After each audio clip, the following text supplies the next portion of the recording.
সড়ক পরিবহন আইন 2018 সংশোধন, গাড়ির ওজন ও মাইলের ভিত্তিতে ভাড়া নির্ধারণ এবং পুলিশি হয়রানি বন্ধ সহ 11 দফা দাবিতে 10 ফেব্রুয়ারি থেকে 48 ঘন্টা গাড়ি চালানো বন্ধের ঘোষণা দিয়েছে চট্টগ্রাম প্রাইম মুভার ও ফ্ল্যাটবেড ওনার্স অ্যাসোসিয়েশন। সকালে চট্টগ্রাম প্রেস ক্লাবে আয়োজিত সংবাদ সম্মেলনে এ কর্মসূচি দেন সংগঠনের নেতারা। লিখিত বক্তব্যে সংগঠনের সাধারণ সম্পাদক মোহাম্মদ হোসেন বলেন, চট্টগ্রাম সহ দেশের সব বন্দরের 85% পণ্য প্রাইম মুভারের মাধ্যমে পরিচালিত হলেও তাদের দাবি বাস্তবায়ন হচ্ছে না।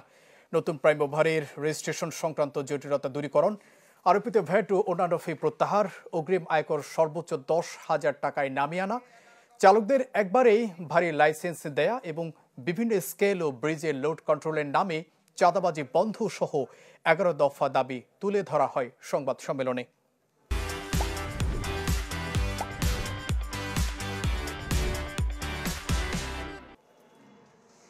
আমাদের উল্লেখিত 11 দফা দাবির সমস্যাসমূহ যদি আগামী 9 ফেব্রুয়ারি 2025 তারিখের মধ্যে সমাধান করা না হয়, আগামী 10 ফেব্রুয়ারি 2025 তারিখ রোজ সোমবার সকাল 6 ঘটিকা হইতে পরবর্তী 48 ঘন্টা লক আউটের মাধ্যমে গাড়ির বন্ধে কর্মসূচি পালন করা হবে।